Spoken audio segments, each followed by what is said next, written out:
Going, it's the Slayer here. So, what's up with the main man Reiko, man? So, in this video, I'm talking about one of my favorite Mortal Kombat characters. Not quite up there, but somebody I gradually got used to, Reiko.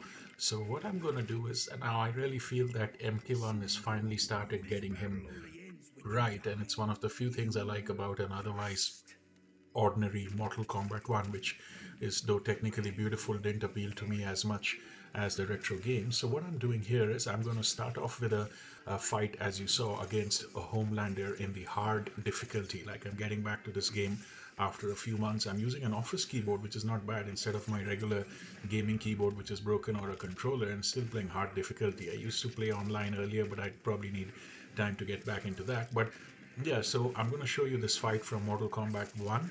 Then I'm going to cut to what Reiko was like when he was originally introduced in Mortal Kombat 4 as a substitute for Noob Saibot, who was also a secret character in the game after people complained about the lack of new characters and character diversity and stuff. So Reiko was quite an interesting. So here in MK1, he's more like a brawler. He zones with his that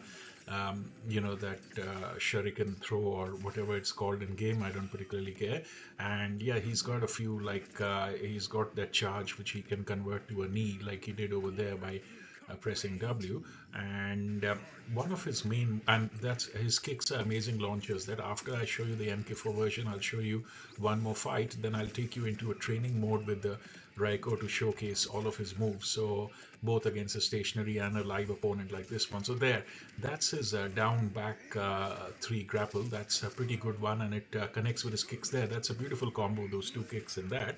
But you've got to time this perfectly, because you'll be tempted to use the armored version of that down back three to charge a fallen opponent. But yeah, there, see, sometimes he can block it, so you have to block and time it. If you go for it straight, like I did over there, if you go for it straight away, at least for characters like Homelander, his wake up is much faster. And now here we go back to what Reiko originally was in Mortal Kombat 4. Bear in mind, this came out in 97, but thanks to GOG.com and their provision of Glide, I've beautified it as much as it can. It's still a pretty decent looking game. When you look at MK4, you don't realize it's 30 years old. But of course, there's the first time I've done a live comparison between this retro game and the Mortal Kombat 1 that I just showed you.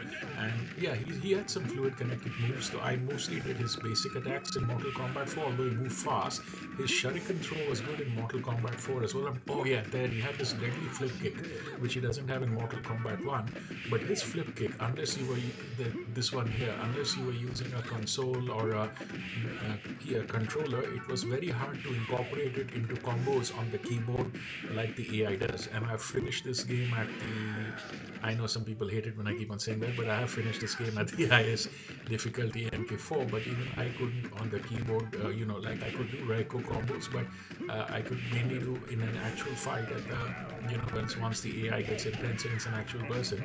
It's pretty easy to do Raiko's basic hit combos in this Mortal Kombat 4 from 97, but incorporating his specials really requires a console and a lot of practice. So that was the challenge, I guess, that they added an extra button input required for his that flip kick. So instead of 3 hits, you need 3 buttons, you need 4, and that was Shuriken Throw.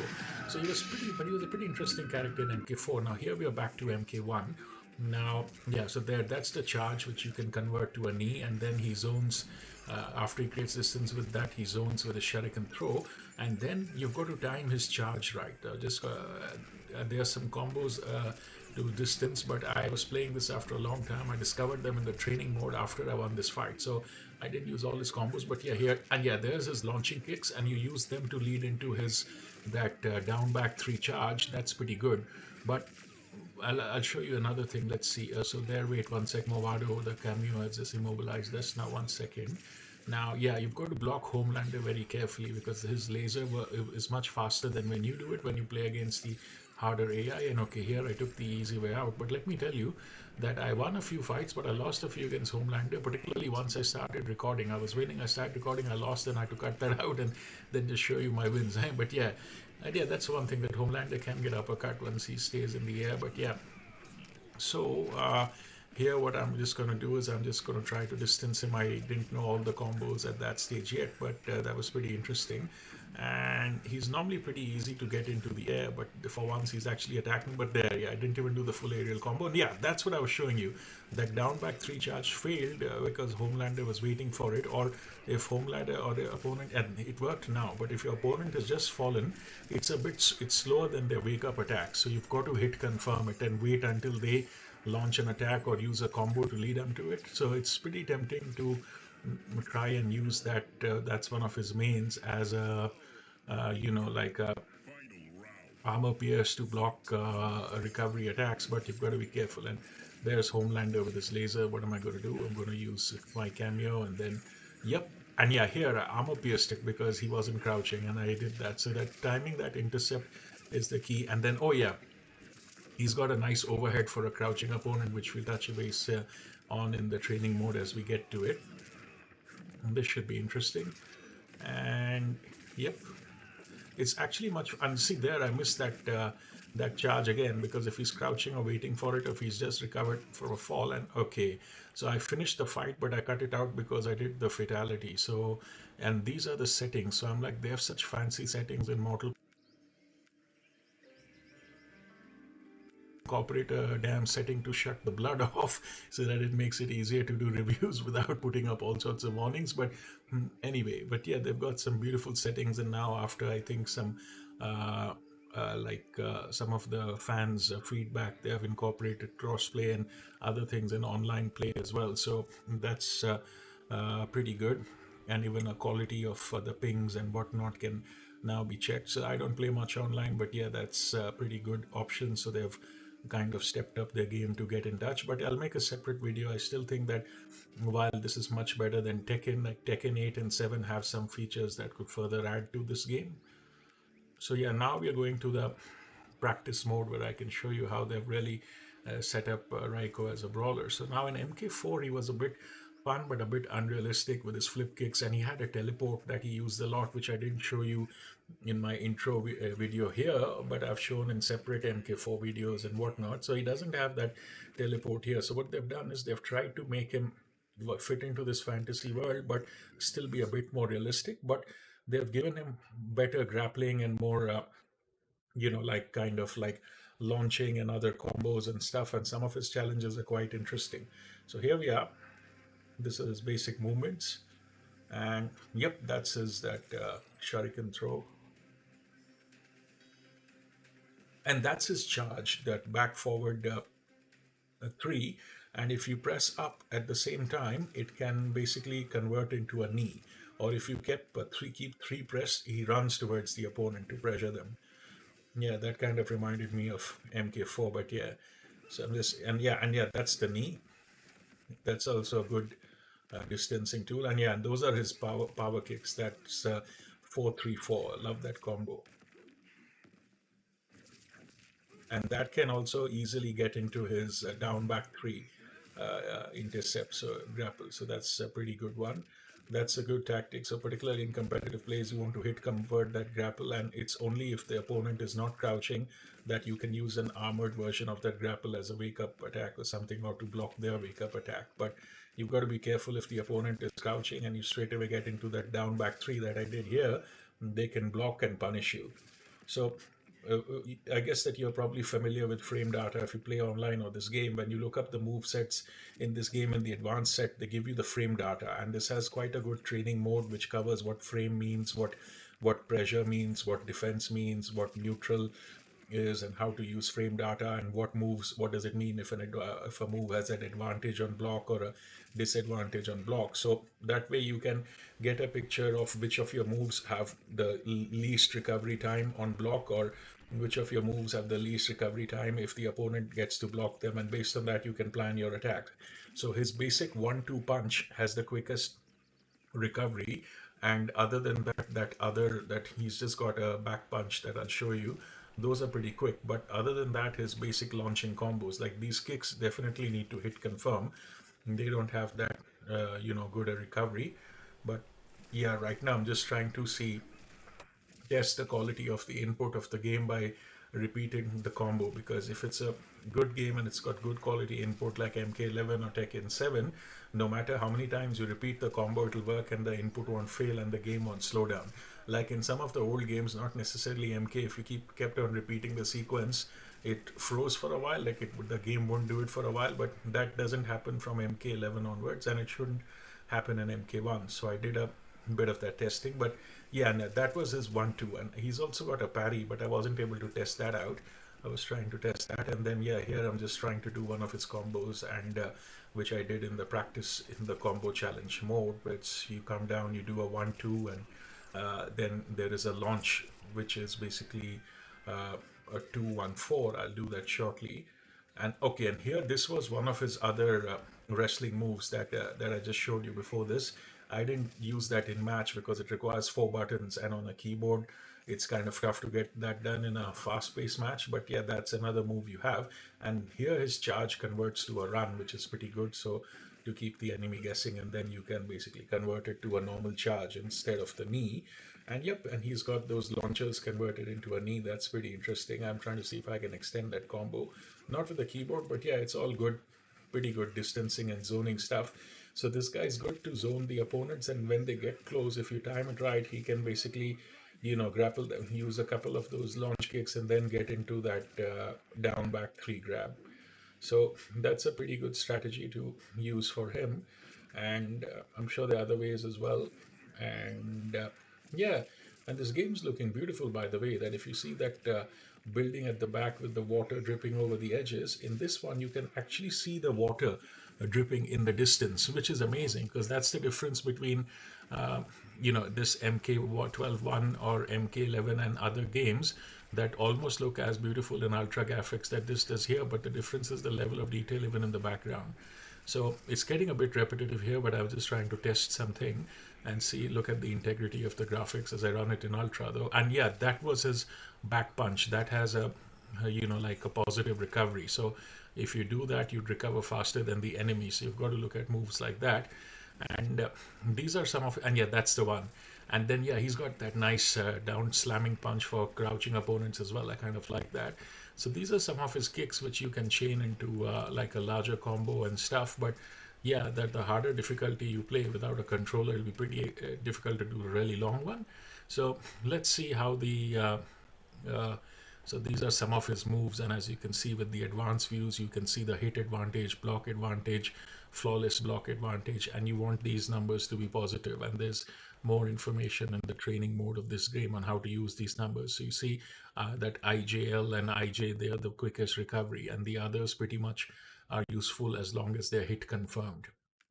So you got to look at that, particularly when you're fighting tough opponents online or others. You need to decide which one would be your wake up attack, or what attacks would you use to, interrupt their recovery and wake up attacks. So that's an important thing you need to do to go through these menus and that. But I like the moveset they've given Raken, and there, that's his specials. And Pale Rider is the one which I don't use much. That's a different grapple, but yeah, I use the other ones. So let's see here. Let's try some new combos. And okay, that's another forward version of the same one. So these are some nice kicks, and let's see how they chain in. Okay, and that's his raid combo, which is like 1, 2, 4. And yeah, that's his launch combo. That's a nice one. So that is forward 2, 1, 3, and that launches them up for the 4-3 kicks, which can then extend into the down back 3 grab. But that's only in the corner. That here, once you extend that forward 2, 1, 4 with those 4-3 kicks, it's hard to extend it into the grab here when he's not into the corner. So that's what you got to plan as well, the difference between your corner combos and the other one. But yeah, so yeah, that's the launch forward 1, 2, 1, 4, and then yeah, I've tried to add the 4-3 to that, and yep, and then the grapple. But yeah, let's see. So yeah, that's how you can plan, and yeah, they got it. So that's how you can plan his combos. I'm sure there are experts online who do bigger combos, but yeah, I'm coming back to this game after a few months, so it's not too bad. Yep. But yeah, so I like the way they've improved on his MK design, made him a bit more realistic, but a bit more interesting as well. And some of his launching kicks, they can move pretty fast in an offensive scenario. So, and he's got plenty of tools like those shurikens and that charge, which can be extended into the knee, or you can slide under the enemy with that to keep them guessing. So he's got plenty of tools to keep them at a distance. And once they get close, he's a pretty much a grappler. And you got to make sure that you time your wake up attacks or intercepting them after they wake up correctly. So that's what takes a bit of practice. But otherwise, I'd say he's a pretty handy guy. And I pair him up with Kano. So Kano's laser helps a bit more with the distancing, but there could be other tactics. You could use him with Jax because in the training mode with his combos, he has a lot of launchers as well, and Jax basically, as a cameo, extends those launchers to keep your opponent in the air longer, and then this guy can basically, further extend his combos. But on the keyboard, I didn't get into all of those. I just cleared one of the challenges. Now here I'm trying to see that which ones would work against a blocking opponent. But when you select all block, the AI shifts between crouching and standing. So I was trying to test that which one of his attacks can put pressure on a crouching opponent. I think I'll have to change the setting here. Yeah,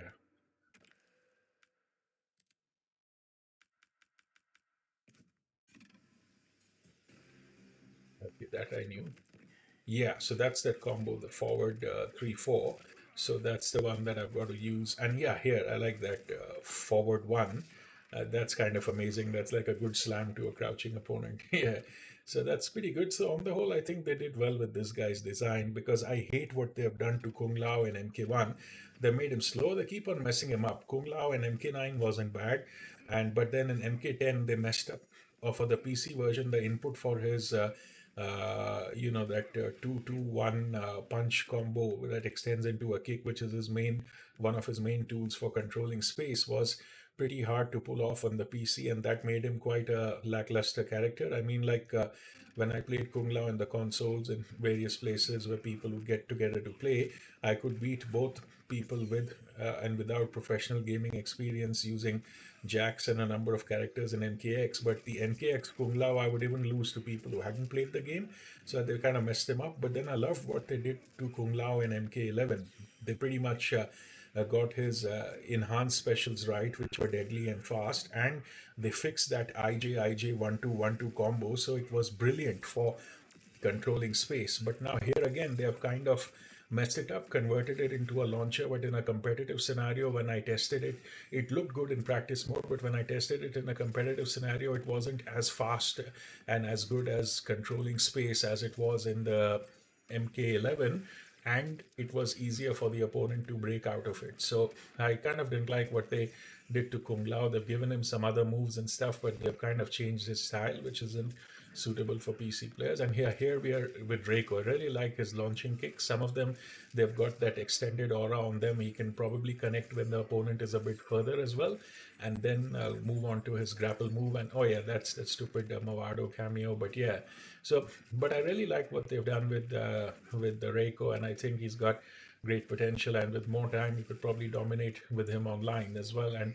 if you look at the challenge mode after the practice mode tutorials, they've got some crazy combos with him, which are so he's a pretty good at launching people as well, and then using his grapples to extend the attack. So it was a nice brawler setup for Reiko compared to like MK4, where basically he was like a psycho who teleports and does that bicycle kick, and then he's got that sideways teleport as well, and there's funny sound effects and pretends to be Shao Kahn and whatnot. But yeah, this is like a bit more realistic, but probably one of the few characters that I actually like. I'm not quite sure about how competitive he would be, but competitively, like in MK1 online, I only use Li Mei. Like you saw my other video, which was, of course, R18 of Li Mei fighting Homelander, because in that I included the fatalities, brutalities, and X ray move. I've removed all of those from this one. So, although there is a bit of blood in this one, it's clearly a video game violence, and I haven't included the fatalities and all of those X-ray moves, so it should be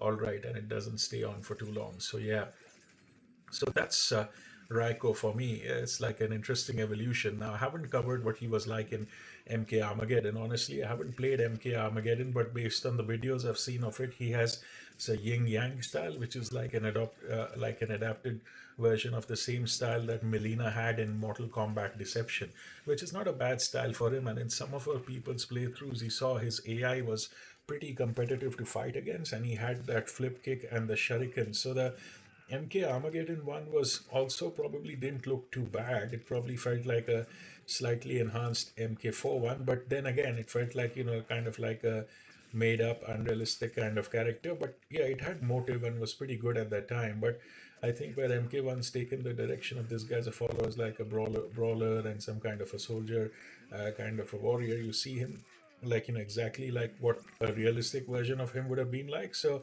yeah, I kind of like that direction for this one, and I love the brutal pace of Li Mei and MK1. So these two are the only positives of an otherwise boring game for me, and I'm quite a bit disappointed that MK1, despite its brilliant graphics and technical performance and whatnot, the live service model and the design of the game and this cameo thing, which is more built for online pay and doesn't feel true MK, kind of drove me off. And then the invasions were a bit boring. Initially, I liked the invasions mode of MK1 because it reminded me of like the Mortal Kombat Deceptions Conquest mode. But after a while, it got boring and repetitive when you found that every time there's a new season, you have to do all the misas again. I thought they'll just add one or two misas, so that was pretty stupid. And then again, that same junk about collecting consumables and talismans that they included in the MK11 towers. So that way, in terms of single player content, I think MKX got it the best. I have a separate review of MKX where I show how the living towers were even more entertaining than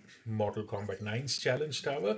And it was simple. If you wanted, you could play it for 5 minutes. If you wanted, you could play it for hours, and you didn't need to collect consumables, talismans, or break some challenge, all that shit. And it was simple, like tilting worlds or ice falling or Cabal's chains going through the arena, or you not required to take certain damage, or you to do a dragon challenge during the match, or you're fighting in an enclosed arena. Simple fun challenge like variants of the test your luck. And in MKX, you even had a mode where if with two-player, wherein you could set up a random game and you could choose from all the modifiers in the game and its towers, and you could customize and choose 3 or 4 modifiers to use in fight. So that was a pretty useful feature. I don't think I saw it in MK11, and I don't see it here in MK1, which seems to be more geared towards like the professional gaming scene. Like on one hand, it's brilliant, but on the other hand, it's got a dull feel to it. I mean that it's the first MK that I haven't, like, when MKX came out, I played it for a couple of years before I started going back to it on and off. And then MK11 came out, I lost interest in MKX. So recently I went back to it to, enjoy its speed. And then when MK11 was out, I really enjoyed it for a couple of years. And I like the fact that in 2020, during the pandemic lockdowns, they introduced a story expansion pack and some new maps to reduce the distance between the player and fasten it up. And I loved how they had Fujin in MK11, who his AI was pretty good, and even Nightwolf was pretty authentic. And yeah, Kung Lao was my main in MK11, and Liu Kang wasn't too bad as well. So despite its dark theme and its like dullish color palette, and with its extensive variation system as well, MK11 felt like a more complete game. MK12 is pretty technically brilliant, and it's like slightly vivid color palette and slightly more details in the like bodies, though initially it looks like the graphics were better in MK11. They actually are in 12, as I showed you in the background as well, but it kind of feels like Shang Tsung has stolen the soul of this game. The irony. I mean, like, I have recently been playing retro games, and honestly I enjoyed MK Trilogy and MK4 more than this MK1 Jazz, but it's not bad. It's hopefully a step in the right direction, and the next MK game will be more entertaining. But that's it from my side. So I hope you enjoyed my brief on Reiko, and I thought it's a unique perspective as somebody who hasn't played online for a much and hasn't played this game for a few months to come back to it and then pick up Reiko and see how I feel. It's interesting to get that alternate perspective in. So, what are your thoughts about this character? Let me know your thoughts about this character and what you think about this game in general and any other content you want to see. And don't forget to hit the subscribe button. Cheers.